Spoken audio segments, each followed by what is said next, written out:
So, All right. I'm going to hit record. All right, wow, guys. that's, Oh, go ahead. I didn't mean to interrupt. That Zoom just all you a notice that says it's being recorded. That's the first time Yeah. I've seen that. All right, guys. So today we have a Michael Hellickson on the show today. He is the founder and president of Club Wealth Coaching and Consulting. He, in a past life, was a real estate rock star, listing over 75 homes a month, closing tons of homes on a monthly basis. He's out of the Seattle area. So welcome, Michael. Thanks for being on the show today. I appreciate you having me. Thank you, Stephanie. So to kick it off, give us some of your background. Tell us where you came from, and then we'll chat about what you're up to now. Well, I sold real estate for just over 25 years. Started just as a kid, literally in high school still, and built my own team on up to the #1 team in the country. We were at one point in time listing between 50 and 75 houses a month, and eventually we got to where we were closing 120 to 180 homes a month, and had 750 listings in active and pending status at one point. So it's been kind of my background. Awesome. And so tell us what you're doing now. So now I'm fortunate I get to help other agents do the same thing, right? So we help agents from the brand new agents all the way on up to the biggest agents in the country. We help them grow, oftentimes from sub 25 transactions a year, all the way on up to thousands of transactions per year. So yeah, it's neat that I get to now help other people do the things that helped me to be able to achieve not just success, but really balance in my life. So do you miss being in the living room and talking about paint colors? Well, sometimes I enjoyed that. I really loved. I enjoyed the listing side of the business. That was my passion. That said, I also enjoyed the team building side. But sometimes God's got a different plan for us. Sometimes God realizes that He knows why we're here on this planet, right? And I for me, as good as I was at selling real estate, I was put here to help other people be successful. So Awesome. do I miss it? Parts of it? Yes, but I wouldn't go back. I'm definitely happy with what I do now. Awesome. So before we dive in any deeper, it's May 2020 when we're recording this towards the end of the month. Kind of what are you seeing in your neck of the woods from a national standpoint as well with housing? We've got coronavirus that hopefully is tapering off. Kind of what have you seen this year for 2020? Well, there's two camps, right? You've got the I'm going to play it super safe camp. I want to, stay away from everybody and cocoon up and hide, for lack of a better term. And nothing wrong with that, by the way, not a judgment at all. Then you've got this other camp that's, darn the torpedoes, full speed ahead. I'm going to do everything I can to be successful. And, if I get sick, I get sick. I'll figure it out. And, there's a little bit of in between, but the reality is, and there's certainly agents out there that are working really hard to find ways to be successful and do it in a safe manner. What I have found is that Shinzu was right. For those of you that have read The Art of War, Shinzu mentions that where there's chaos, there's opportunity. And I am a full believer in that. And this last couple of months, for those that understood that, they found the opportunity in the chaos. And literally, I'd say over 80% of our clients had their best months ever in their career in March and April. And are still having great months right now. And the market's on fire right now. Multiple offers. I mean, I've heard as many as 30 plus offers on a single home. And I literally just in the last couple of weeks, it's crazy out there. It's good crazy though. And here's the thing, with interest rates as low as they are, low inventory, what do you expect? Of course, we're going to have a great run. So I expect a very busy summer. I expect that over time, you're going to see, in the next few months, I don't know how long, I don't have a crystal ball, nobody does. But this is my fourth time going through this type of a shift in the market. I came in during a shift when I started my career and went through 2001, 2007, and now this one. And I can tell you that what's likely to happen is you're going to start seeing more inventory come in the market. People are going to start feeling like, hey, if I'm going to get top dollar for my home, now's the time to do it. So as those homes come on the market over time, we'll shift. Right now, we're very much in a seller's market. We will shift and we will become a balanced market once again.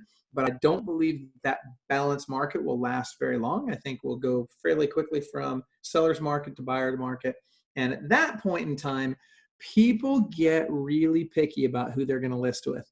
And you're going to see a definite difference in the people, people in a tight market. Nobody calls their cousin Jethro up and lists their house with them just to do a solid, right?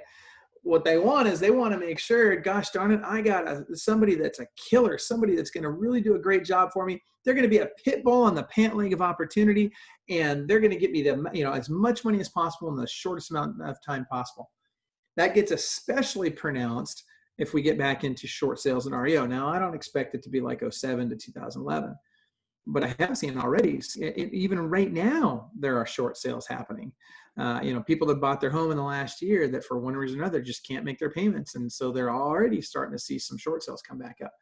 Well, guess what? Again, people look to a more experienced, more aggressive agent during those times. So yeah, I'm excited. I think this is a great time for great agents. And I think that it is going to be a time that weak agents are going to be leaving the business. No, I agree with you. My business partner and I were talking about it, and not to sound crazy opportunistic in a bad way, but we were like, man, we're kind of ready for, this is before Corona, a little bit of a shift, because especially in DFW, Dallas Fort Worth, I mean, you walk down the street to the grocery store and you bump into an agent, right? And so everybody knows an agent. It's so easy to get their license nowadays. But what consumers don't recognize is it is a skill-based business, just like a doctor or anything else. And you're trusting them with your largest asset a lot of times.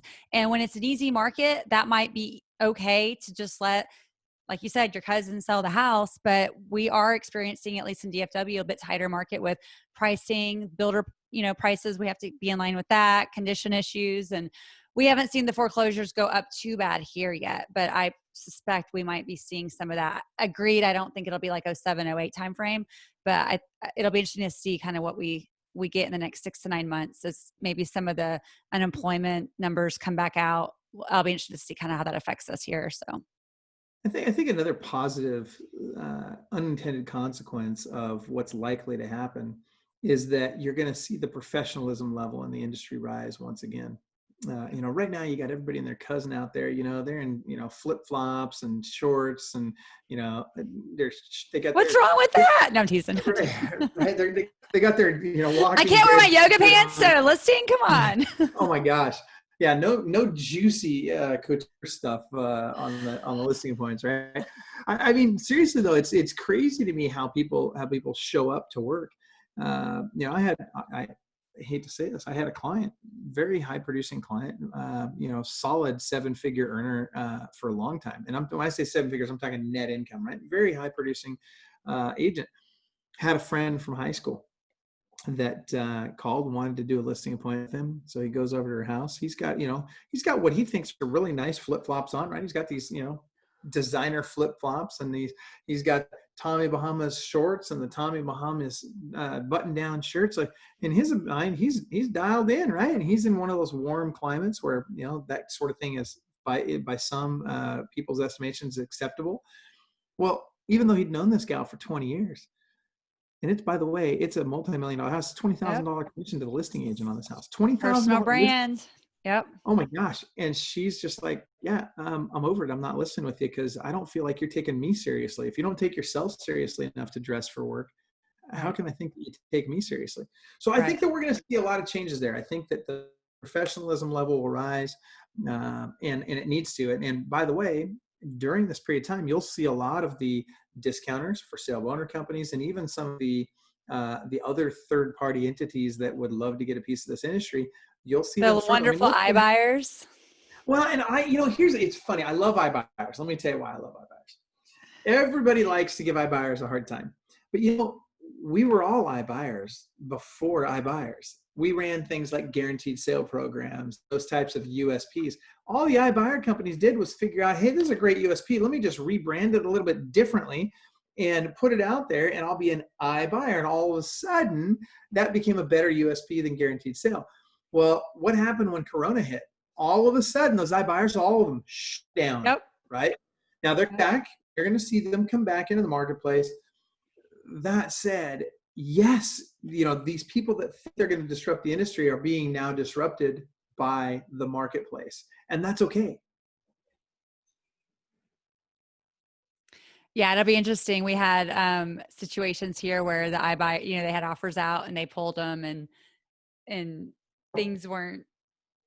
Yeah, it was a little bumpy there for a little bit with COVID, so it'll be interesting to see what happens. But so talk about when you're coaching. So the audience here, we've got real estate agents, we've got builder sales professionals. I know you work with both. What are some of the things that you're helping real estate agents, sales professionals, and organizations with to grow their businesses, to get better? Give us some details on kind of what you guys are helping the market with. Well, besides tools, systems, technology, people, all of the things that you need to run a successful business, there's really 30 things. It really boils down to 3 things that you have to. Every single business on this planet, whether it's in real estate or it's some other industry, every single business on this planet has to master 3 things if they want to be successful. Very simply, it's lead generation, lead follow-up, and lead conversion. Mm-hmm. That's it. Without those 3 things, you don't have a business. And it's no wonder that salespeople are among the highest paid professionals on the planet. Why? Because they control most of that process, right? Now, lead generation can be controlled by a marketing department, but that's an administrative function. Yeah. Typically in real estate, that's a sales function, which is odd because that's different than most industries. Most industries, you've got a marketing department that causes the lead to come in, and then you've got the sales department that handles those leads when they come in, particularly if you've got an inside sales versus outside sales department. Now, real estate agents by their nature are, and same thing with, well, actually it's different with new construction. With a new construction sales agent, they're typically an inside sales agent versus a real estate agent who's an outside sales agent. What that really means is real estate agents have to go out and they have to get the business and bring it in. So they've got to do the lead generation, and they've got to do the lead conversion and the lead follow-up. The new construction agents, they generally speaking have a company, the new builder in this case, or a third-party marketing company oftentimes, bring those leads in. And then that new construction agent has to now follow up with those leads, and they have to convert those leads. But those 3 things, lead generation, lead follow-up, lead conversion, happen no matter who does them. And so part of our job, beyond teaching people how to run a business, is helping people master those 3 things. And we're talking about everything from a system standpoint all the way up to sales standpoint, like neurolinguistic programming techniques are a great example, right? Do you know what matching and mirroring is? Do you know how to implement it? Do you understand what embedded commands are and how an embedded command works and how to use it properly? Do you understand what it means to induce a yes state? I mean, there's all kinds of things that you can do to stack the odds in your favor. Now, granted, you're not going to manipulate somebody into buying a house that they don't want to buy. That said, you can certainly have an impact, regardless of whether it's new construction or resale. You certainly can have an impact on whether or not they choose to buy from you. Mm-hmm. So what are you finding is the biggest challenge right now that either sales professionals or agents are having? Is it on the lead generation side, or is it the follow-up and conversion? Where's their biggest area of opportunity that you're helping them with? Well, let's start with this. So Realtor.com and Zillow figured out a long time ago that, hey, as an industry, the real estate industry really sucks at lead generation. So what they did was they got a hold of our data and they said, well, we'll just do it for them. And then we'll sell them back the leads that we got from their data. Smart, right? And everybody likes to hate them for this, but it's like, don't be a hater. Like, they just saw an opportunity and capitalized on it. It's the same thing as the iBuyer. Like, if real estate, if the industry in general was a little bit more technical savvy, we wouldn't have all these issues and all these technology companies changing our business, right? Exactly right. 100% correct. And so don't be a hater, just learn to compete with them, right? Right. You want to do better? Learn how to generate your own leads. And by the way, there's 2 things you've got to understand with lead generation. Not only do you have to understand what the cash conversion cycle is for a lead, but we have to understand what the ROI is for that lead. As an example, a sign call is a short cash conversion cycle. So from the time that I get that sign call to the time it turns into a paycheck is a very short window of time comparatively. The ROI on a sign call happens to be very high, which is unusual for a short cash conversion cycle lead. Now let's look at a Realtor.com or a Zillow lead. I get a Realtor.com or a Zillow lead. It also tends to be a fairly short cash conversion cycle, right? So it's much faster than, say, a Facebook lead or a pay-per-click lead. That said, the ROI is much lower than a Facebook or a pay-per-click lead. So generally speaking, the longer it takes to convert that lead to cash, the higher the ROI. And the shorter it takes to convert the cash, the lower the ROI. Now, that being said, you can't just go out and do Facebook and pay-per-click expecting that I'm going to get the highest ROI, because you'll starve in the short term. You've Right. got to have leads in the short term. You got to put food on the table. So we talk about that. There's actually, and I'll tell you from a lead generation standpoint, there's over 2,000 lead sources in real estate today. Wow. There's about 109 that are kind of the best ones. Of those, we recommend, so I can give you, we'll talk at the end of today. I'll give everybody an opportunity to get, I'll give you 17 of my best lead sources for free. I'll give you a download for them. But that being said, as bad as we as an industry suck at lead generation, we're even worse at lead follow-up. I know. So if I had to say, what's the thing we suck at the most? It's lead follow-up. And you know what? Realtor.com and Zillow both figured this out. You know what they did? They said, hey, why don't we just create OpsCity and Zillow Concierge? And we'll just charge the agents for the lead follow-up too. And we wonder why there's downward pressure on our commission, because we're giving up all that stuff that's the most important things we do. 2 out of the 3 things that we have to do every day, we've given them up. And Why guess do you what? think that is? Is it Because because we're there's no lazy. standards in the industry, or there's no training? Like, why do you think that is? It's training is definitely a huge part of it. It's lack of knowledge and lack of implementation. There's really only 2 things, right? It's you got to learn how to do it, and then you got to go do it. Yeah. That's it, right? It's not rocket science. We're not splitting the atom here. So you got to figure out how to do it, and that can be taught. Like, we can teach you everything you need to do, but you got to go do it. Right. There's lots of coaches out there, the rah, let me hold you accountable, and I'm going to call you every week and see how many calls you made kind of coaches. That isn't us. Like, I'm not interested in working with people that need a babysitter. What we do is we work with people that are serious business professionals, that are super motivated, that want to grow, and that when we tell you this is what you need to do and it works, they will go do it. That's what we're looking for, right?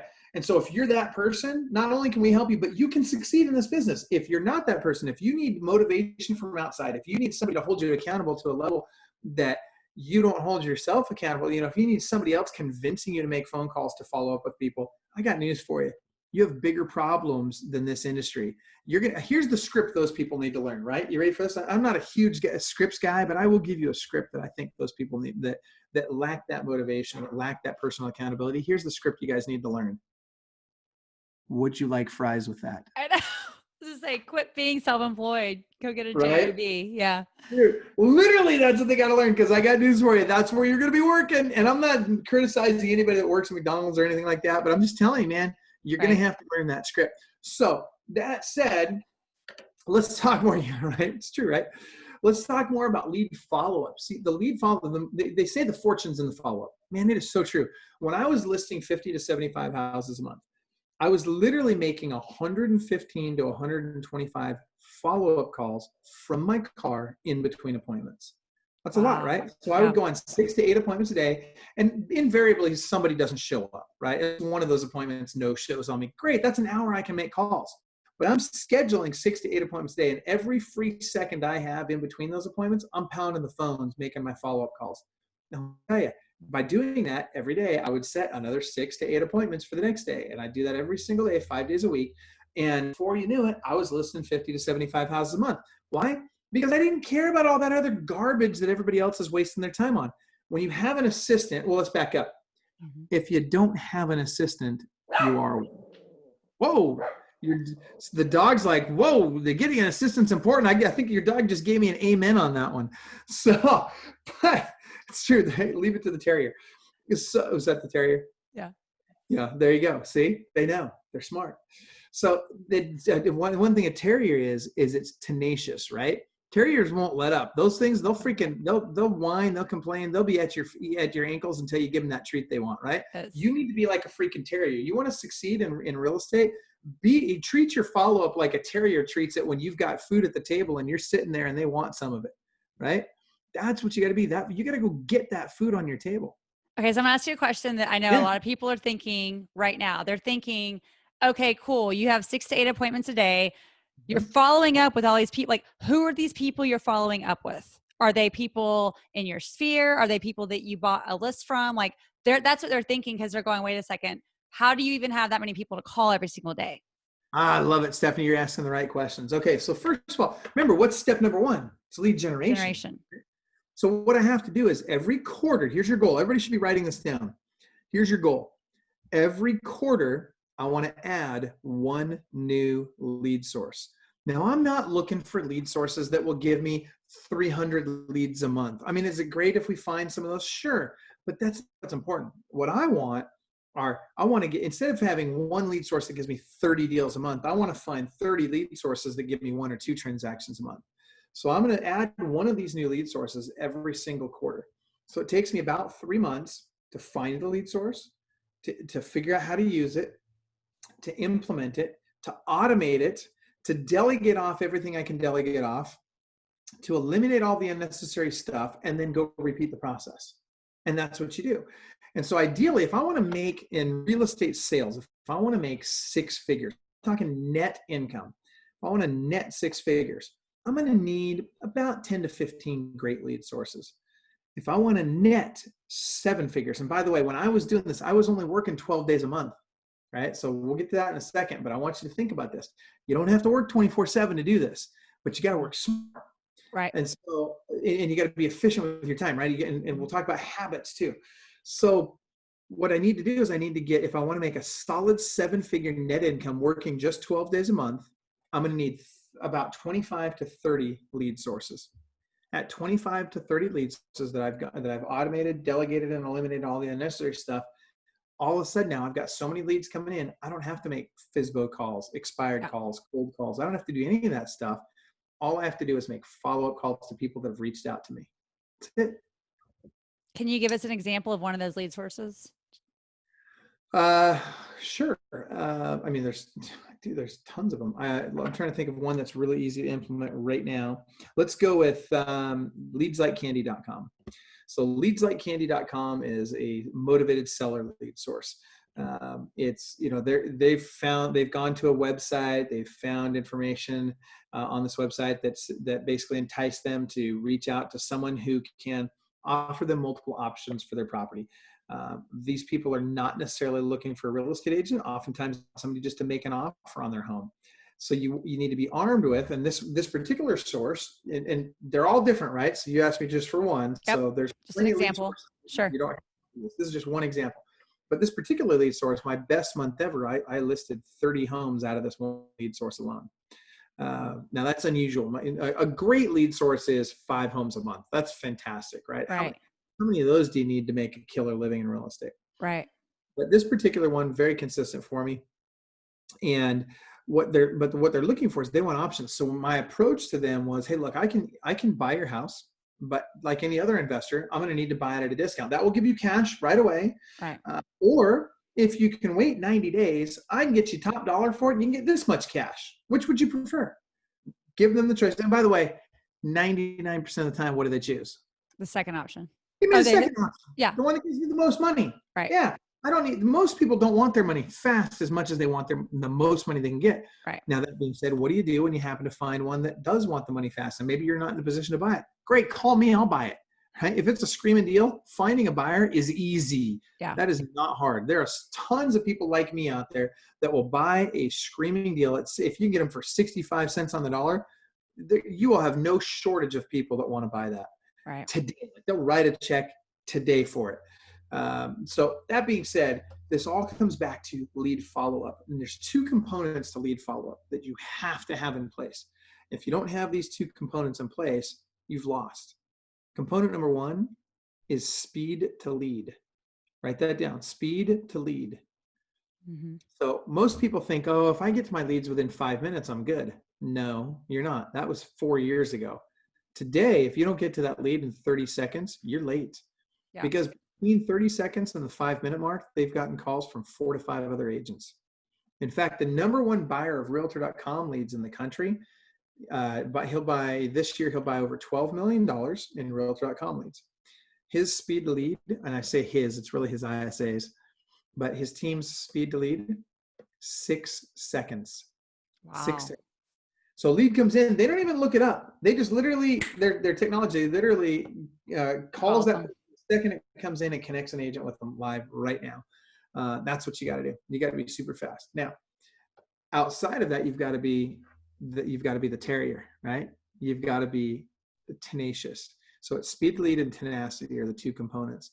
Now, by tenacity, do we have time? Can I walk you through an example? Yeah, totally. I want to give you an example. All right, so I get a lead come in. First of all, y'all should be getting internet leads at some level. If you're not getting internet leads, you're crazy.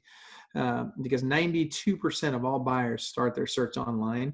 Yep. And of those, 72% work with the first agent they come in contact with.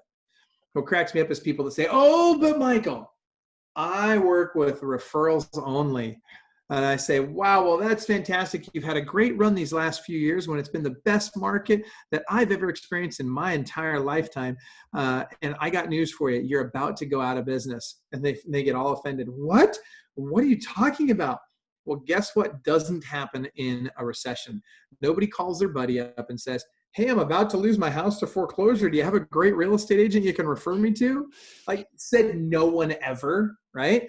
So let me tell you, and we've watched this happen every time these cycles come around. This is exactly what happens. The agents that are 100% referral all the time, their business suffers. The agents that have built a balanced infrastructure with multiple lead sources do just fine. So please, for the love of all that's good in this world, diversify your lead sources. That said, internet lead comes in. What do? Pick up the phone and call them right now. So what if they don't answer? What do you think, Stephanie? If they don't answer, should we leave a voicemail? I'd send them a text. You send them a text. Very good. I like that. That's actually step 3. So if they don't answer the first time, we don't leave a voicemail. We hang up. It's called and then we call them right back. It's called a double dial, Yep. right? We're going to immediately make that second call. And if they don't answer the phone the second time, we're going to send them another text message. Can you guess what our text message is? I'll give you a hint. It's 3 words. And I'm going to give you this 3 words. We'll get them.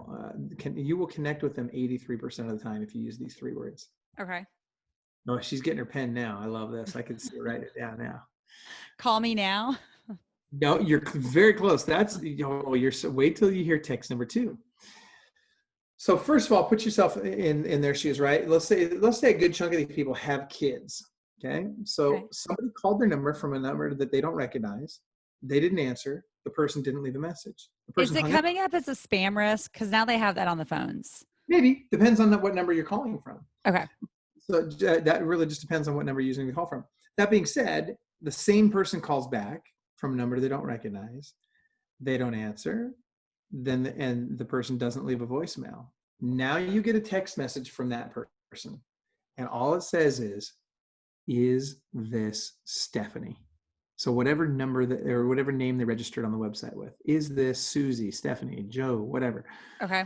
And so now it's like, oh my gosh, if you've got kids, you're thinking to yourself, holy cow, one of my kids is either in jail or in the hospital, depending on which kid it is. Right. Exactly. So now you've got their attention. They almost always respond with the following words, almost every time. Who is this? Yes, who is this? That is literally what they respond with almost every time. And so then the response that you send at this point is 3 more words. And these 3 words will get them dying to get on the phone with you. Calling you now. That's it. That's all you send. Just calling you now. That's it. And let me tell you, they pick up the phone like you can't believe at this point. And so here's the thing. And some people think, oh, Michael, that's so sneaky and that's just not nice and blah, blah, blah, whatever. No, it's not. What did I do? What did I say in there that's not honest? What did I say in there that wasn't clear? What did I say in there? I mean, I just asked, are you this person? They said yes. And I said, great, calling you now. Not a big deal, right? From their point of view, the way they hear that information, the way they receive that information may or may not create a sense of urgency. I'm hoping it does. And assuming that it does, guess what? I'm going to be on the phone with them very quickly. Well, that's great. And then if they happen to be upset, which only about 1 out of 1,000 are, but if they happen to be upset and they say, oh my gosh, you freaked me out. I thought something was wrong with one of my kids. Your response is very simple.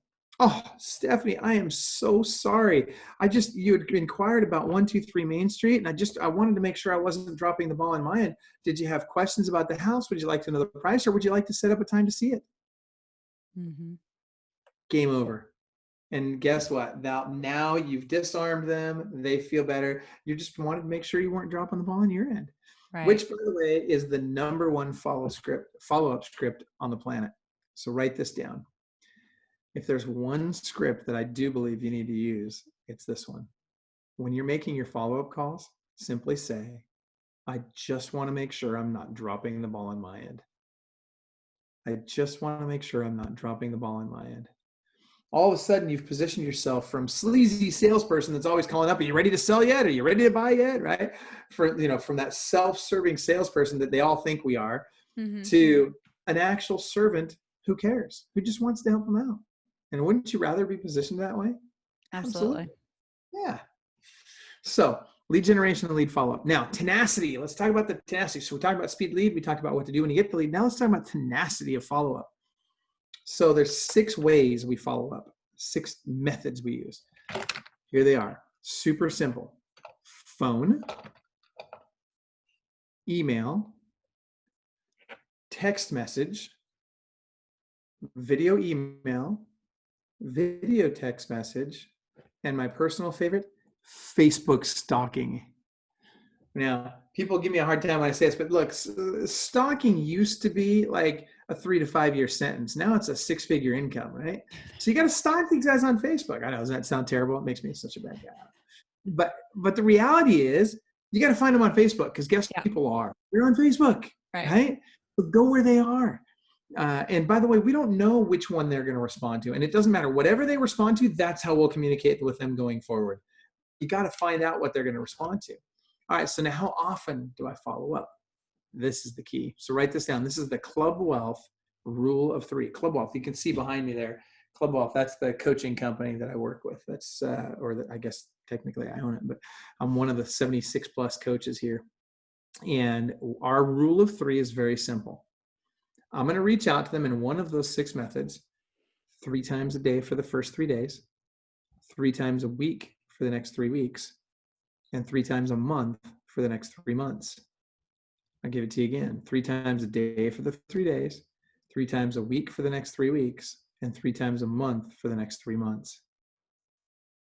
And I'm telling you, when you follow up with that level of tenacity, most agents give up after 1 or 2 attempts. Yeah. You follow up with that tenacity, 3-4 months into it, you're the only one left. Nobody else is following up with them, and you're starting to build a relationship with them. All of a sudden, they're recognizing who you are. And when you're saying things like, hey, I just want to make sure I'm not dropping the ball on mine, they say, oh, no, not you. It's me, right? It's like that girl in high school, right? So it's no big deal at that point. You're not offensive at that point. So they actually welcome your call because it's a pleasant call. We call it being pleasantly persistent. Yep. Pleasantly persistent. I love it. So is this your ISA team, the inside sales team doing this, or is this your actual buyers or listing agents making these calls and follow-ups? Well, it depends on the structure of your team and how mature your team is. So on my real estate team, when I was going on my own appointments, I was setting my own appointments. I was making 115 to 125 of those follow-up calls a day from my car. Today with Club Wealth, we have a huge ISA team, and that's what they do all day long, every day. They set appointments so that our coaches can do their strategy. So basically what we do is a little bit different structure, but our coaches who sell more real estate than the people they coach, they do a free strategy session with each person. Every agent in the country can have a free strategy session with us once a year. Okay.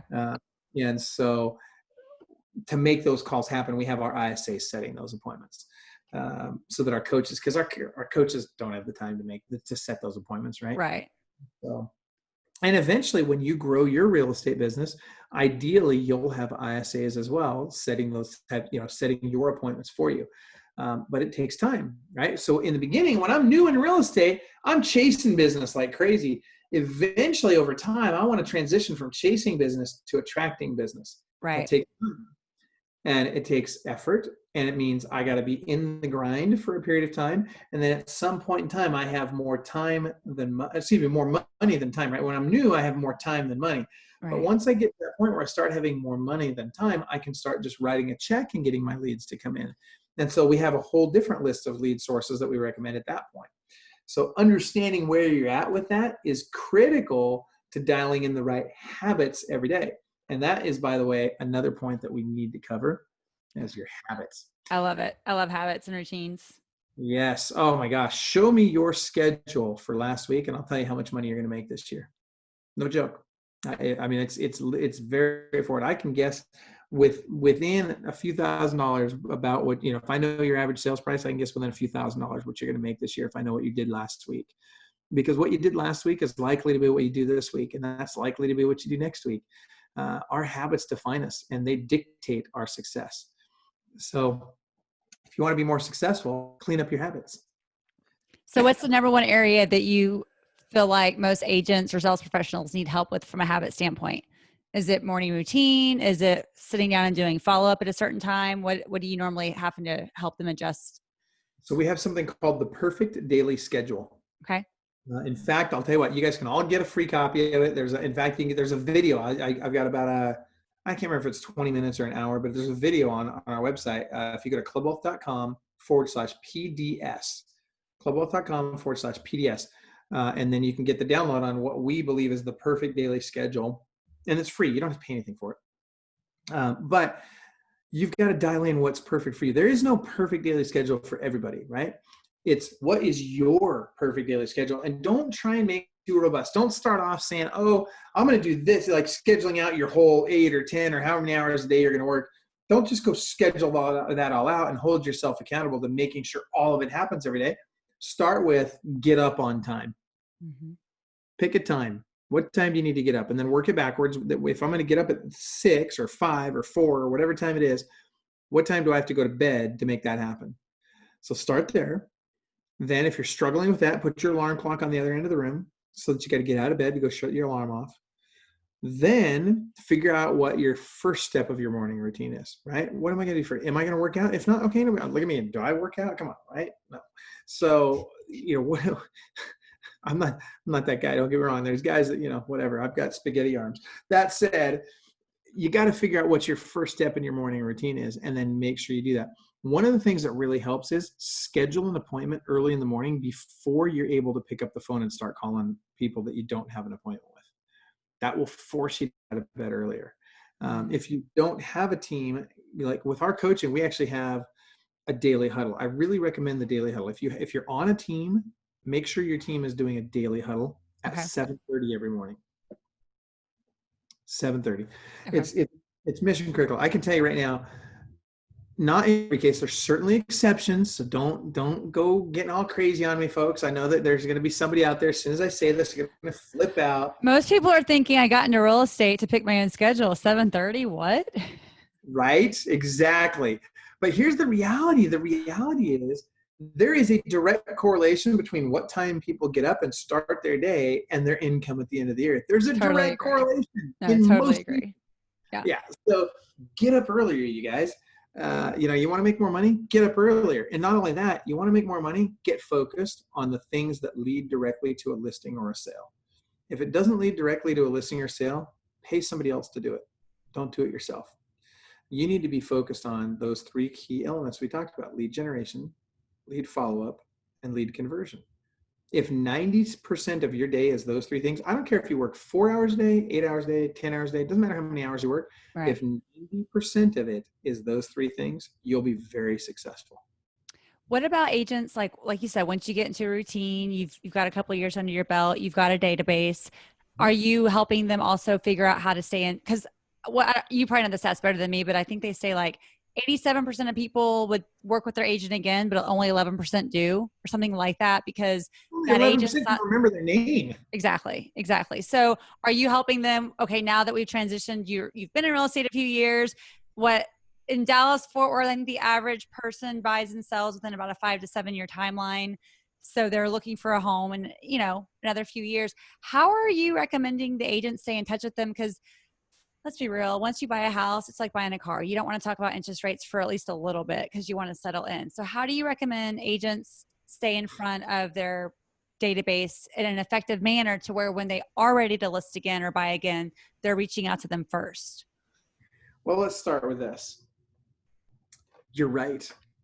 People don't necessarily want to talk about buying and selling houses every day, right? Normal people that aren't in the industry.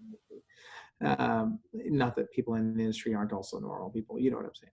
Yeah. But at the end of the day, what we've got to understand is we've got to develop a relationship with these people, and it's got to extend beyond closing. Don't be a secret agent, right? Don't be the guy or the gal that the day that the closing happens, you get a check and you're out, right? You ever talk to them again. So we got to build a relationship with them over a long period of time. And really that just means make them your friend. And it sounds harder than it is. As an example, I would recommend that you do, if you only do a couple of things, here's the things that you got to do that will get that will get literally 80% of the value you can get out of that database. Number one, hold a client event every quarter. Okay. The quarter, do a client event. Super simple. Doesn't have to cost a lot of money. It could be a barbecue in your backyard. Stephanie, you're in Texas. People love barbecue in Texas. Although I have yet to have amazing barbecue in Texas. They all talk about how great it is down there. You guys, oh, that's not true. I did have it once in San Antonio. I had amazing barbecue at a hotel in San Antonio. So that said, it could be simple. It could be burgers on your barbecue. It could be it could be literally we got lists and lists of things you can do, ideas that you can do that don't cost any money. It's not about the money. It's about the opportunity it provides for you to call the client up, and you're not calling them to get referrals out of them. You're not calling them to get them to do business with you. You're calling them up to see how they're doing. So the call goes something like this. Hey, Stephanie, it's Michael with Hellickson Real Estate. I haven't talked to you in a while. And I just want to see how you're doing. How's the house? How's the kids? How the 10 dogs, they're doing all right? Right? And you just have a conversation with them. And then let Stephanie do most of the talking, right? Let your client do 90% of the talking. Now, before you hang up the phone, whatever you do not do the whole, and I'm not going to pick on the coach because I don't want to get Brian mad at me, but this whole, oh, by the way, if you were thinking of buying or selling a home, do you have a friend or a family member? Are you referring to Buffini?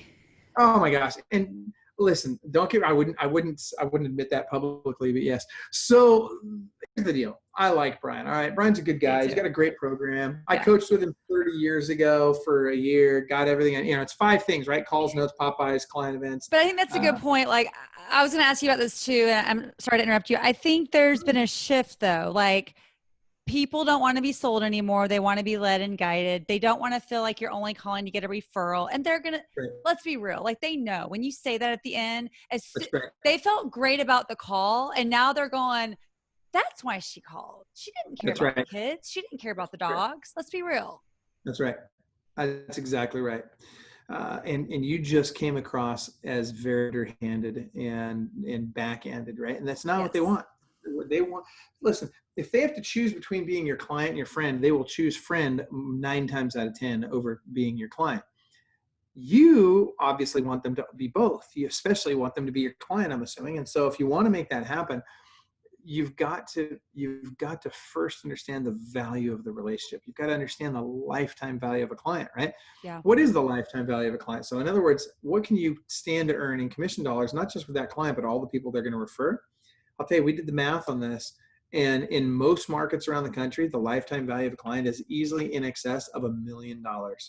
You can literally earn in excess of $1 million with a client today, is assuming you're going to be in the business for the next 15, 20 years. That number can easily eclipse $1 million. And so when you make that call, is it okay to invite them to a party? Yeah, invite them to your house for the barbecue. That's different. You're not asking them for something. You're giving them something. Hey, I'm having some friends over next week. Yeah, Stephanie, we're gonna barbecue in the backyard. Thought we'd see if you guys wanted to come over and have a burger on us. Great, right? No big deal. That's very different. So just understand, people want a relationship. They want to be respected. They don't want to be treated like a piece of meat. Right. So client events, if I could do just one thing, I would do client events once a quarter, and I would invite every single one of my people. How would I invite them? Stop with this, oh, I'm going to send an e-vite and an email and a text message and a Facebook message. Pick up the freaking phone. Yeah. Right? Because guess what? Again, it's not about the invite to the event. I don't even care if they show up. Would I like them to show up? Yes. It would be great if they showed up. Absolutely. Because now, I get all kinds of opportunities to engage with them face-to-face. I can introduce them to other clients, help them establish relationships inside my circle, which keeps everybody working with me. All of that's great stuff. Right. At the end of the day, though, it's enough for me that I got on the phone with them and I had the opportunity to be sincerely compassionate and care about them and their situation and just see how they do it. Right. Yeah. You guys, this is, again, not splitting the atom. That said, you have to establish habits. So you got to do these things every single time. If I've got a 250 person database, right? And that goes for clients, past clients, sphere of influence, anybody that I know that knows me. If I've got 250 people on that list, which is, by the way, the national average, that's the average that most agents have. at 250 people on that list, I should be able to do 25 to 50 transactions from that list alone by only doing just the things I just told you about. That's without doing anything else. That's all you got to do. Yeah. So what do? Every time I'm going to hold a client event, I'm going to call 250 people 3 weeks before the client event, and I'm going to invite them. That's it. Do you ask them to bring somebody if they want to, or is that even a conversation piece? Or conversation. You have to be careful on because it can come across as I'm trying to get you opportunistic. Agreed. Yeah. Can I ask you a question about social media? Please. Oh, I love social media. Me too. So how do I word this? Like, when real estate, being entrepreneurs, there's so many shiny objects, right? I'm with Keller Williams, you go to family reunion, you go to any conference, there's all this technology, there's all these things you could do. Let's be real, you and I both know, like, at the end of the day, if I look at my business and go, okay, in a year I listed 100 homes, the majority of those came from certain pieces of either referrals or relationships or all this noise over here. That 80% of work didn't get me the business, right? It's the 80-20 rule. So when you look at social media, what do you coach your clients on, or what do you think is the 20% that you focus on that gets you 80%? Is it getting you leads? Is it getting you keeping in front of your database and your relationships? Like, how do you guys utilize social media to generate sales and actual dollars versus just more work, more noise? Okay, super simple. First of all, understand you have a business page and a personal profile. They're two separate things. I do not have a business profile. All right, very important. My profile is my profile. People want to get to know you. Give a back past your life. If your life is so inappropriate that you're embarrassed to have your clients see it, maybe you shouldn't post it on Facebook. Concept. There's a newsflash. Yeah. Right? I mean, how many times have I had to have that conversation? It's like, just because there's pasties covering it doesn't mean it's appropriate for Facebook. I kid you not, I had to have that one. Okay, so like, we shouldn't have to have these conversations. I mean, but in today's world, we do. It's crazy. So you're good if your clients friend you. Is that what you mean? Even if they don't friend me. Oh, I would. Do I want them to? Absolutely. Yeah. Okay. Yes, 100%. Listen, I do business with my friends. My friends do business with me. Okay? Right. My clients and my friends, they're one and the same. Yeah. If you're not my client, if you could be my client and you're somebody else's client, we're probably not friends. I'm probably not going to spend. Now that doesn't mean I ostracize people just because they use another real estate agent. I don't mean that at all. Sure. But the reality is, my friends choose to do business with me because I know how to handle myself in that relationship. Right. And I always put the friendship ahead of money. Always. Right. I will never compromise a friendship over money. Now, do you seek out your client? Like, do you have someone, or do you go on your Facebook profile and go friend? Like, if you go on a listing appointment, you go friend those people, even if they're not your friends. Like, they literally, you didn't know them before the appointment. Do you friend them after you list it or after you close? The second they come in, like, as soon as I know they're going to be working with me. Okay. So as soon as I leave their house, or as soon as I start showing them houses and we establish a relationship, even if they don't necessarily, I don't have to get our agency agreement signed with them to make them my friend. Sure. But as soon as I know they're a pretty hot lead and we're gonna do something together, dude, you're my friend. Like, let's go. We're connecting on Facebook. Okay. I want you to listen because I know your wife's gonna want to stalk me on Facebook. Right. She's gonna get to know my wife. She's gonna see, are these people weird? Are they, are they safe around my kids? Yes. People want to know. And you know what? Make it easy for them to know. Don't hide that stuff. Like, my profile's wide open. I don't cramp it down, crimp it down. Me either. I was just curious. See stuff. Yeah. Everybody can see it. Furthermore, let's talk about the page. The only reason you have a business page, there's really just one reason that you have a business page. That's it. It's so you can run ads. That's it. Yes. Because the page is dead otherwise. As part of that, it's targeting and retargeting. Mm-hmm. Oh, we broke up for a minute there. We got a little bit of a little delay.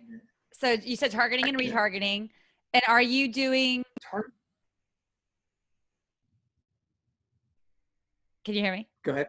Yeah. Yep, I can Are you doing? Okay. So a lot of people I talk to have an opinion on real estate of, is it okay to do like just listed, just sold? Because some people think that's super braggadocious. You just said you got paid.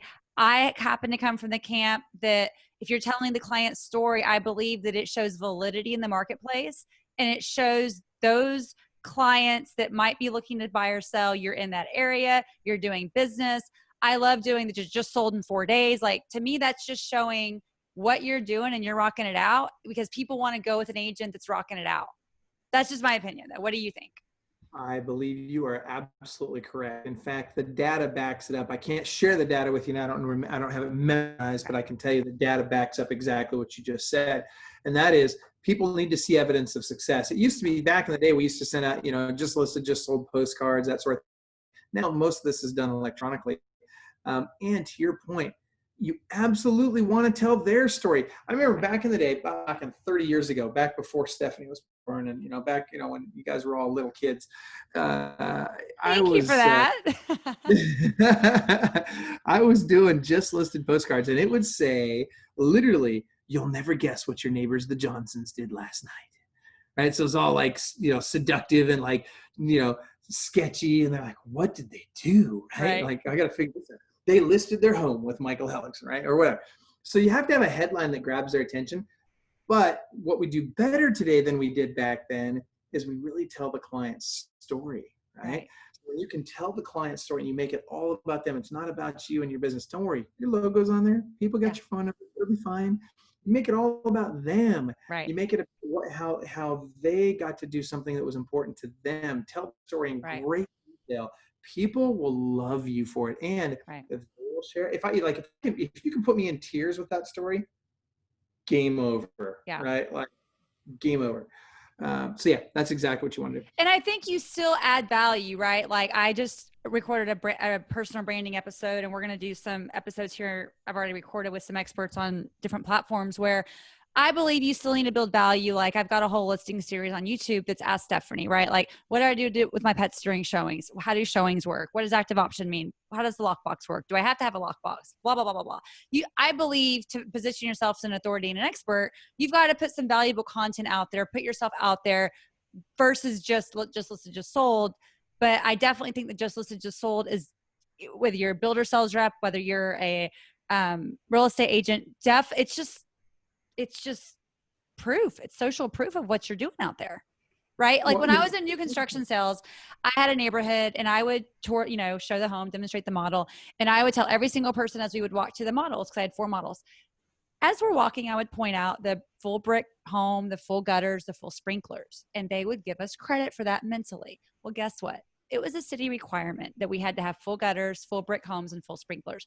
But every single sales office they went to after me, if they didn't point that out, those customers thought that they only got that with me, right? Because I was proving out what we offered. And so I think, even though you're doing this day in and day out, if you're not calling it out, you're not going to get credit for it. And people aren't going to recognize that's what you're doing, because everyone else is busy with their life. That's exactly right. You're 100% correct. People are more likely to, when you give them social proof, they are more likely to do business with you because of that than they are if you cut your commission, or if you have the best marketing out there, or the best, the most marketing, or you've got that brand. And I love it when agents, and here's the thing, guys, most of the people watching this or listening to this, don't worry about your freaking brand right now. You're not ready for that yet. Yeah. Go out and put some transactions together. Go focus on taking action to get some transactions under your belt.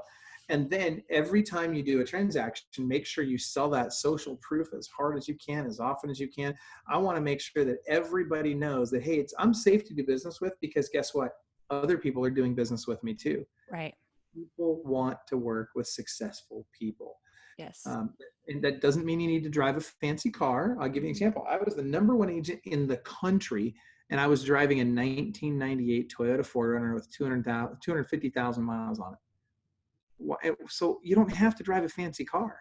What you got to do is drive a clean car, wash your car, present, show up fresh. Yeah. Absolutely. Work your tail off, right? Like, that's what it takes in the beginning.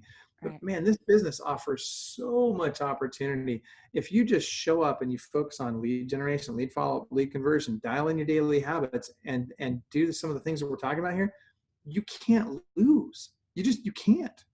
So we could go forever, because there's a lot of different pockets I'd like to get into. But the one last thing I'd like to talk about before, I've got 5 questions I ask every guest, is in the pre-show, you talked about a little bit of automation and some systems, and I'm an automation freak. And just curious, kind of, once you've got people that are in real estate for a while, they've gotten to their groove, and they're wanting to now systematize their business. What are some of the ways that you're showing them how to do that? Is it, I mean, like we went all paperless. Everything's triggered from a form to where we've got workflows in the background. How else do you kind of educate and coach your clients on that so that they're leveraging their time and they're being the most efficient? So everything you just talked about needs to be done. Unfortunately, most agents haven't done it. Right. It's actually very easy to do. You can use Google Forms. There's so many ways you can do exactly what you just talked about, and do it very inexpensively and very easily. And when you think about it, that reduces the need for administrative time, be it from you or from an assistant that you have to pay an hourly rate to. Exactly. So you want to automate. There's three things, right? Automate, delegate, eliminate. So you want to automate every single thing in your business that you possibly can. If it's got to be done more than once in your business, put a system to it. Right. Figure out, how can I automate this? If I can't automate it, should I be delegating it? And if it's not something, and so you're going to automate everything you can, delegate everything you can, and then anything that's left, you got to really look at it hard and say, do I really need this? Or should I be eliminating it altogether? But that's what it takes to simplify. And when you do that, now your time gets used very efficiently. I mean, how often do you think I pick up the phone to call an agent and say, hey, would you like to do a strategy session with me? Yeah. How often do I ever make that call? I never make that call. I haven't made that call in years, right? No. Because I've gotten to the point in my career where I don't have to. How did I get to that point? By automating, delegating, and eliminating. Is it, just curious, is there any like 3 tools that you recommend that like are your favorites that you guys talk about? Or yeah, so number one, you have your CRM, and there's a million of them out there, and it's different for everybody. Depends on your whole tech stack. You got to understand what's in my tech stack. How do these things interact with one another? What works with what doesn't? Now, one of the great band-aids out there that we all know and love is Zapier. It's a phenomenal. When your technology doesn't speak to it, to the other technology, use Zapier. It'll solve 9 times out of 10. It'll solve whatever your challenge is. So they're integrated. If you guys, if that is a foreign word to you, it's Zapier. If you guys are listening and that's foreign to you and you want to know more about automation, DM me on Instagram, message me on LinkedIn, because I built our entire business on Zapier as far as the workflows go. We will be plugged into some other stuff with Keller Williams, but all my business is with Zapier because it allows you to be basically technology agnostic on any particular brand. You can plug everything into each other and it will save so much time and money once you get it done. And it's the best thing ever. Absolutely. 100% agree. It's a fantastic platform. So Zapier, so your CRM, Zapier, I'm a big fan of dialers. What about document management? Google Drive, Dropbox, CRM. But so we had to use Dropbox for a long time. We're doing a lot more Google Docs now, Google Forms, and I'll be honest. Like, for example, I don't prefer slides as much as PowerPoint, but because it works with my Google suite of products, if you will, it makes it easy for me to be in a slide or in a sheet or a doc and have other people in there at the same time. And it's easier to collaborate with them on that particular document or slide or whatever. So I'm definitely leaning more toward the Google suite of products than I ever have before. That said, I like to be able to work with all of them because we've got clients that are working with, different suite of products all the time. So you've got to have great technology. It's very easy to put it in place if you know what you're doing. If you don't know what you're doing, it's very easy to find someone who does and have them help you put it in place. Don't let it be a stumbling block. Don't let it be a hurdle for you. Just figure out who needs to help you with it, get the help you need, and move on. Simple and I would say, do you agree at a minimum, start with getting paperless? Oh yeah. Now you're document management. That's going to come down to your CRM, right? Yeah. More often than not, most CRMs are going to have a paperless solution now. And it also depends on the office you're with. Depends on, your current company that you're working with. They may have requirements. A lot of them use .loop, a lot of DocuSign. I mean, who knows what they're going to use? You just need to make sure that your systems work with your office and your CRM. Yeah. Cool. But yes, I'm paperless. Awesome. So I ask each guest 5 questions, and then once we'll wrap that up, and then we'll get your links to make sure that everyone knows where to go. But what's the one thing that most people don't know about you? Wow. Getting kind of personal. I was going to say, how transparent do you want me to be? Well, I mean, That's it. it's like the pasties. We got to be politically correct, right? Well, what's one thing most people don't know about me? Okay, here's one. I used to race jet skis a long time ago. I was actually first in Canada and third in the world jet ski racing. How crazy is that? So Nice. it took Interesting. number one in the world in slalom for What's jet like ski the racing. fastest you've gone on a jet ski? It's less about speed. I mean, speed's important. Don't get me wrong. I mean, I think at the time, this was years ago, and it has changed a lot now. By the way, they have gotten substantially faster in the last couple of decades. But we were pushing 84, 85. On the water, Pretty. that's fast. When you hit the water at 85, it hurts a lot. Yeah. When you hit somebody else on the water at 85, it can be deadly. I mean, I broke a guy's femur once going around a buoy, and yeah, I mean it can be dangerous, but it's really less about speed, and it's more about it's similar to life, right? For me, I was heavy back then. I've lost 100 pounds since then, Good for and you. crazy, right? And I cheated. I had the Tijuana diet, right? I went down to Tijuana, got weight loss surgery, so worked it great. It worked great. I'm very happy with the result. That said, when I was racing, everybody start off and they'd be way ahead of me, and I had to catch up with them during the race in order to win. And I did. I'd pass everybody eventually, but here's how I won. And I was always first, second, or third in virtually every race I ever ran, and I finished first, second, or third. Why? A couple of reasons. One, my equipment always worked. And that's very important. So you were talking about systems and automation. Make sure it works, and simplicity is important to that. So one of the reasons my equipment always worked is because I didn't overcome. I would race a limited boat in a super stock class. So I didn't do all the crazy mods that a lot of people did. Might have cost me a half mile, but guess what? I was always on the start line. Number two, I would get behind. And number one, I'd get behind the guy in front of me, and I'd wait for him to screw up. They always do. They always make a mistake. So I just get right behind them. I don't push it. I just wait. And as soon as they make that mistake, boom, I capitalize on that mistake and right ahead. And that's how I went from doing 300-400 transactions, 400 or 500 transactions a year to doing over 1,000 transactions a year. When the market shifted last time, and I've been telling my clients this for the last couple of months now, longer now, really hammering on it the last couple of months. When everybody else is giving up lead sources, what do? We buy lead sources. Because what happens is when the market tightens up, people panic. They start getting rid of their lead sources. They drop their expenses. Yep. That's right. They're trying to cut expenses. So what we did was we picked up their lead sources, particularly the seller lead sources, particularly exclusive ones. And now all of a sudden lead flow went down. So a few months later, their agents weren't getting as many leads. Guess what their agents did? They started looking for other places. So we took the best of the best on their agents. Yeah. Then when the agents were no longer there, the agents weren't providing transactional dollars, so they weren't closing transactions. There was no money coming to pay the administrative staff. So guess what happened next? We were able to take the cream of the crop out of the administrative staff members, and we were able to hire those. And that's how we scale.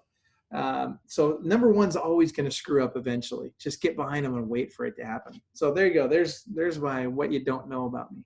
Love it. All right, cool. So question 2 is 2-part. Part one is, what's the best piece of advice you've ever received?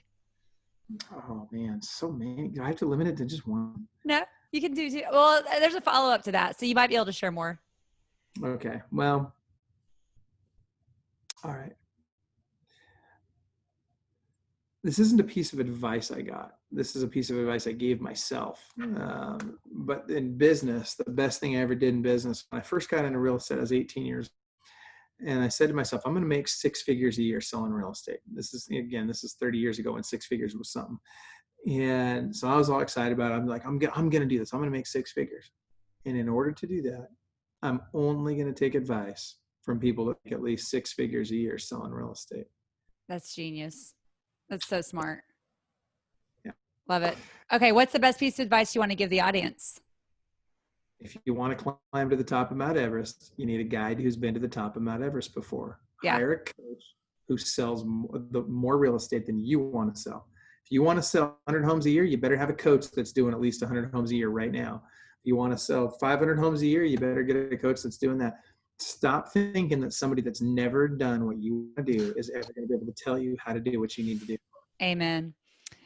All right. Question number 3. What's one of your favorite books, or the one that's had the greatest impact on you? So can I cheat and use one of the ones I wrote? Totally. Totally. Yeah. We want to hear We it. got 3 best-selling books out there right now. So three Amazon national bestsellers. I would say for every agent watching this right now, I would say if there's one book you need to read, start with the Club Wealth buyer. It's the World Class Buyer Agent book. Okay. And 434 pages. It really walks you through this, not only how to work with buyers, but everything about kind of how to from start to finish, how to grow a business in real estate. Now, if I had to pick a book that wasn't a book that we wrote, and by the way, that's available on Amazon. Go search Amazon for Club Wealth Real Estate book, and all our books will come up. I'll link it in the show notes too. Yeah, it's great. I mean, it's literally every book we've written has been a national bestseller so far. If I had to pick something that wasn't one that we wrote, there's a couple. So if it was finance, for money, the best book on money is The Richest Man in Babylon. Got to read it. Love that book. Yep. Yeah, Richest Man in Babylon by George Clason. Book on real estate and specifically on investing. Read anything by Robert Kiyosaki, particularly Rich Dad Poor Dad. Poor Dad. Highly recommend. Great book. Another one, if you want to talk about business and how I run a business, I would read The Cash Flow Quadrant by Robert Kiyosaki. Another great book. Now, when you've read those and you really want to go deep on a couple, I'm giving you a whole bunch of books. Sorry about the you're good. This is great. I'm a nerd. Like, I love it. Okay, so I'll give you a couple others that are super good. You want to learn how to network. The best book on networking is called Networking with Millionaires by Thomas Stanley. He's the wrote The Millionaire Next Door, which is also I was gonna say when you're talking about finance, The Millionaire Next Door is one of my most favorite books ever. And okay. It's a great book. And I tell you, that's another one on finance. That one ranks right up there with The Richest Man in Babylon Have you this one's a newer one, but by David Bach, The Latte Factor. Have you read that one? Not familiar with it. It's really easy to read. It's really based for more. He sets it for millennials, but it's an easy read, similar to like Who Moved My Cheese.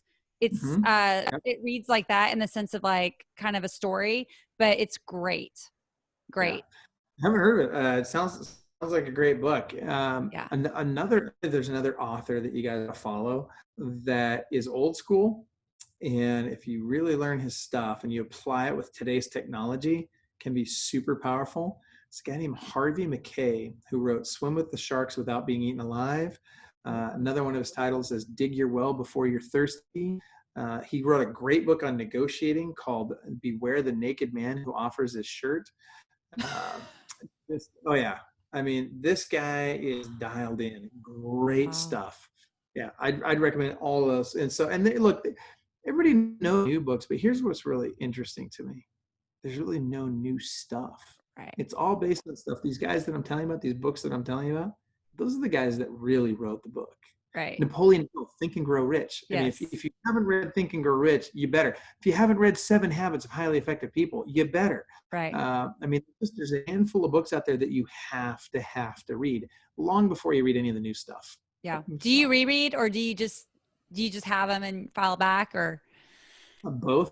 I do reread. I buy books in paperbacks. I don't. I mean, don't get me wrong. Ebooks and audiobooks are fine. And don't get me wrong. I'm if you're going to go for a run and you want to listen to an audiobook, go for it.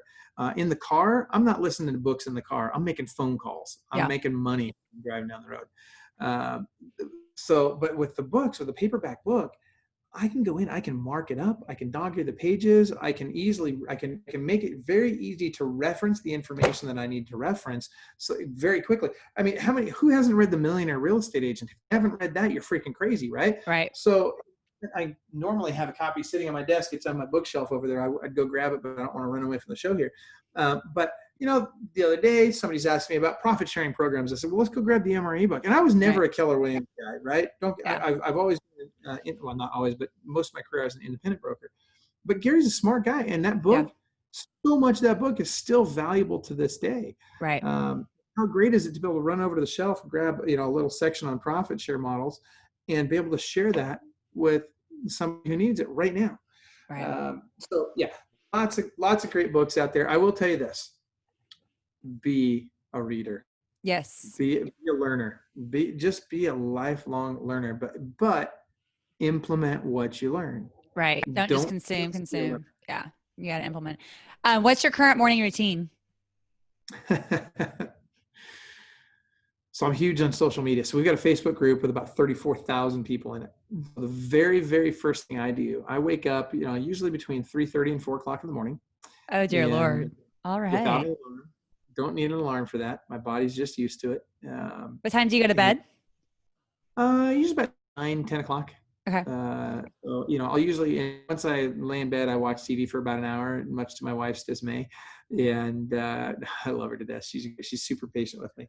I'll usually get about 5 hours of sleep a night. I have a hard time sleeping more than 5 hours. My body just knows that there's too much to get done.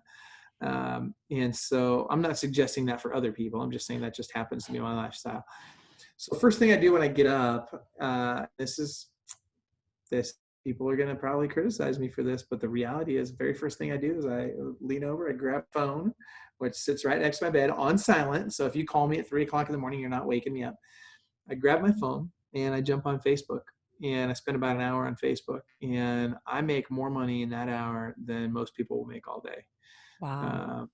But it's powerful. And so I respond to things. I'm very good about responding to the notifications on Facebook. When people have commented on my posts, interacted with me, tagged me and stuff. And then I make my posts for the day. And I make sure that sometime between, very, very important for me, is that sometime between 5:45 and 6:15, my big post for the day comes out. Okay. In a group. So in fact, if you guys want to, you guys can all join the Facebook group. It's facebook.com/group/Club Wealth. It's free. Okay. Super smart agents in there. And so I'll post something in that group about around that time every day. And sometimes I'll set it, like if I have my first call, oftentimes I'm on the West Coast. Oftentimes my first phone call will be at 5 o'clock in the morning because I'm calling somebody on the East Coast. And so that works out well for me. And so if that's the case, then I'll schedule my post for the day. And that's kind of it. I mean, so do I go work out in the morning? Nope, don't do that. Do I eat in the morning? Nope, I grab a protein shake. Do I have one here? No, don't have one sitting here. But I grab a little Fairlife milk. They're little 8 grams of protein per bottle. Grab one of those suckers and a water, and that's my breakfast. So when I'm on my first call, I'm drinking that, hitting the water, and that's what I do. Nice. So, Love it. yeah. I don't know if I can compete with that. That's a way early wake up call. All right. Last question. How do you unplug and unwind? Easy. Time with family, and we travel a lot. I'm in Washington State, right? We're the Switzerland of America. Like, it's beautiful here. It is beautiful. Oh yeah. We do a ton of hiking. We go, like, this weekend it was Memorial Day weekend last weekend, and my wife and she is such a wonderful person. Wait till you meet her. You're going to love her. We went to Leavenworth. It's this Bavarian village in the middle of the Alps, the mountains in Washington. And so we went up there, had a little dinner up there, and then drove back down to the Salish Lodge, which is a beautiful spa hotel in another part of the state. And I just spent the weekend just relaxing by this beautiful waterfall and just really doing nothing. That's awesome. That's awesome. So if people want to get a hold of you, how can they find you? You're on Facebook and Instagram, or just Facebook? I'm on Instagram, but I'll be honest with you, I'm not on Instagram that often. I'm on Facebook constantly. Yeah. Most people have a preference. So it's good to know where you like people to show up so you can be responsive. It's for me to be responsive. Facebook Messenger, super responsive. Another thing you can do if you want to reach out, well, we talked about the Facebook group, join the Facebook group. I'm super responsive in there. And if you want to just get those lead sources, I promised you guys those lead sources, send a text message. I'll give you a phone number. I'll give it. You guys ready for it? Yep. All right. Text the words Club Wealth, 2 words, Club Wealth. Text that 727-287-5993. I'll give it to you again. 727-287-5993. Send that text and I will respond with, and I did this all the time, but I'll respond with our current 17 best lead sources. And don't try and implement them all. Now a lot of them are free, so that's cool, and you can definitely work on, get those implemented away. But really dial in one right away. Get that figured out. And then you're saying to implement one new one a quarter. Every quarter. I can't tell you, man, I did this my entire career, and I got to the point where I could implement them faster than that. When you've done enough of them, adding another top end of the funnel is actually easy, Right. because all the middle and bottom of the funnel stuff is already dialed in. Right. But you got to start somewhere. So just start with one a quarter.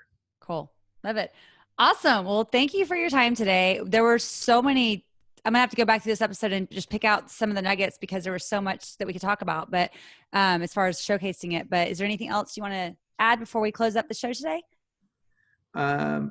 Understand this. And first of all, selfishly, I'd love to tell you, get a coach. Agents with a coach outperform agents without a coach. By some studies, 8-1, and by others, 11-1. That said, whether you get a coach or not, you need to understand three things. You can be successful in this industry. You can do it right now in this market, and you can do it in whatever market you're in. You just have to choose to do it. So just know, do it here, and I can do it now. If you can dial that, if you can really understand that and convince yourself of that, you'll be like Napoleon Hill, who says, what the mind conceive and believe it can achieve. So go do it. Anybody tell you can't. Awesome. Love it. Cool. Well, thank you for your time today, and we will stay in touch. I'll connect with you, and we'll make sure we link the phone number, all the links to the Club Wealth Facebook group, to your consulting and coaching program. And we appreciate your time. Appreciate you having me on. Thanks, Stephanie. It's really good. Nice to get you. You bet.